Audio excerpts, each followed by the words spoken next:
begins again, the dream I've dreamed before. A dream of reminiscence, premonition, myth, and memory I dream. My scourge, my curse, my destiny I dream. An image of a balcony I dream.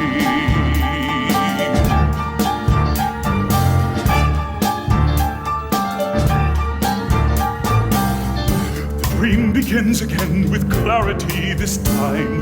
I see a man, a solitary man, then more men crowding at his side.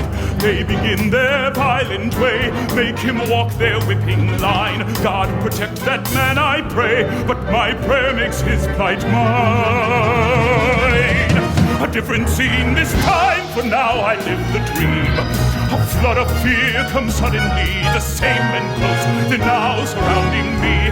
Though I long to wield some power, hit them back or raise a gun. Make them back down, make them cower for the violence they have done. My hands stay by my side, won't lift to hit back or defend my life. No matter how I try, what kind of man am I? Dr. King was a man who literally lived and breathed his dream. His dream was beyond himself. He didn't dream for himself or for his family.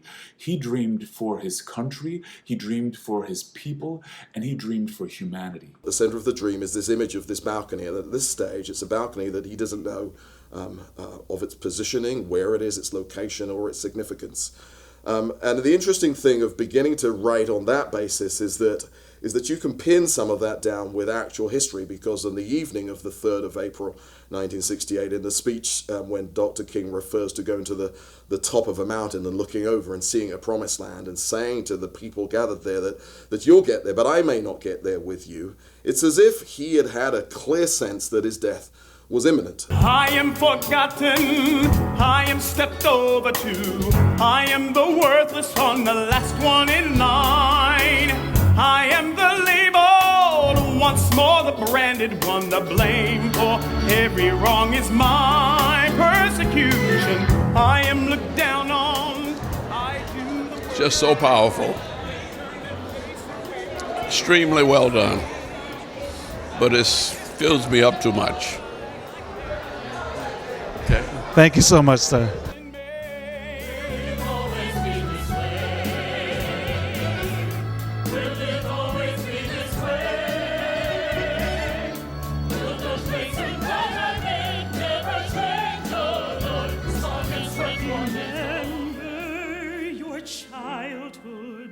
The good times, the bus ride, today such a long way from there.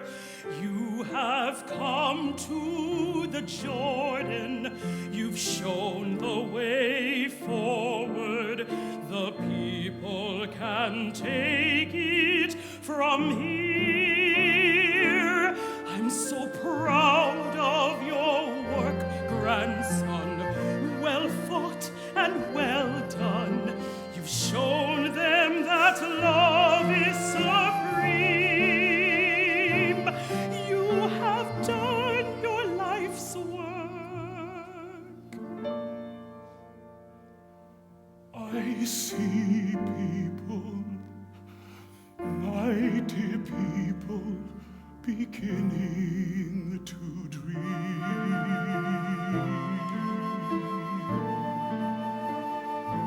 Worlds of people beginning to dream.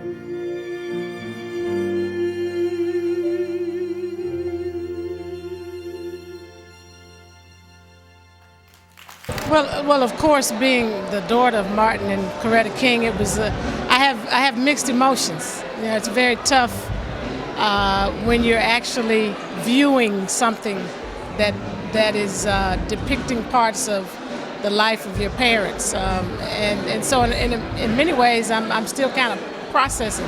There were moments that were very emotional for me, and I had to contain myself, especially near the latter part, and when the young lady did the song Queen as my mother, and just really still grieving her death and missing her, and wish she could really be here, because my mother loved classical music, opera music, and the music tonight was great.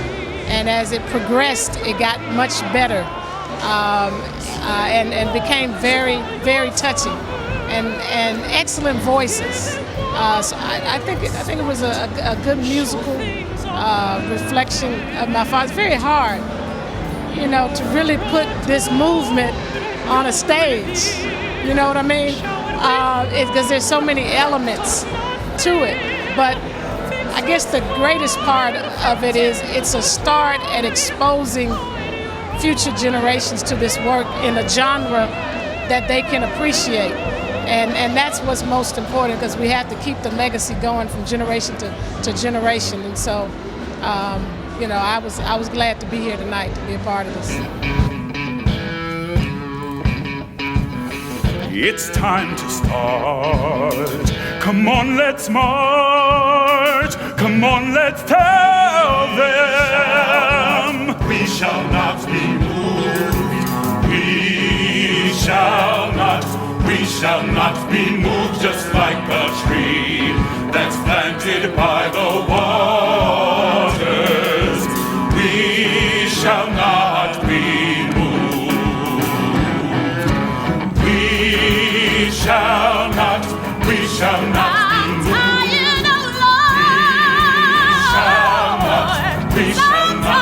moved, just like a tree that's planted by the waters.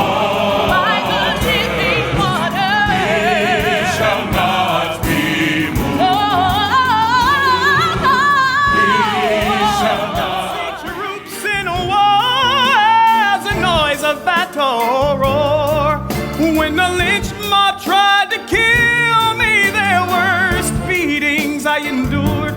Though I feel the things you feel, need the things you're preaching of. I have never won no victory by love. If I travel through this world, if I searched all books of history, if I asked all men who walk this land, could anyone convince me that a black man can achieve these crazy things you're preaching of? I have never won no victory by love. Ain't no people win no victory by love.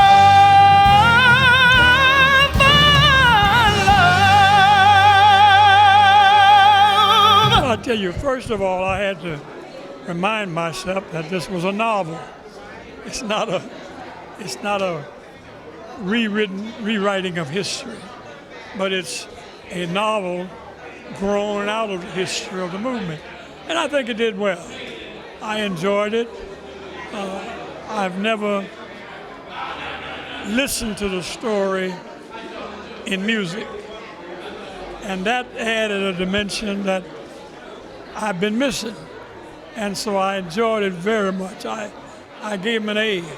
It brought back what was seemingly left out if you're dealing from a history book, but what only a novel and a play can do in terms of far more than the head. It really brought it back in the very soul and spirit. One side of me is apathy, complacent compromise. Then there are men like you, with murder in their eyes. I know the way of love will break this harsh regime. That is how I dream. And I think, and I hope, that it's something that presented, particularly now in the context that America finds itself, that our world finds itself, a time of extreme racial inequity, of racial injustice continuing. Sure, we are better than things were in the 60s, but there's still a lot of work to do, and this is my musical dramatic contribution to the conversation in the country, and I hope in some way that it helps to inspire people to live better lives, be better people, for the sake of the country and for the sake of the world that we live in. I dreamed this blessed nation might fulfill its founding creed, that all men are born equal with a fair chance to succeed. Diversity in harmony with rhythm, singing freedom's glorious theme. I dream of a better day than this. I dream of a wave of freedom nothing can resist, till the day justice flows like water and love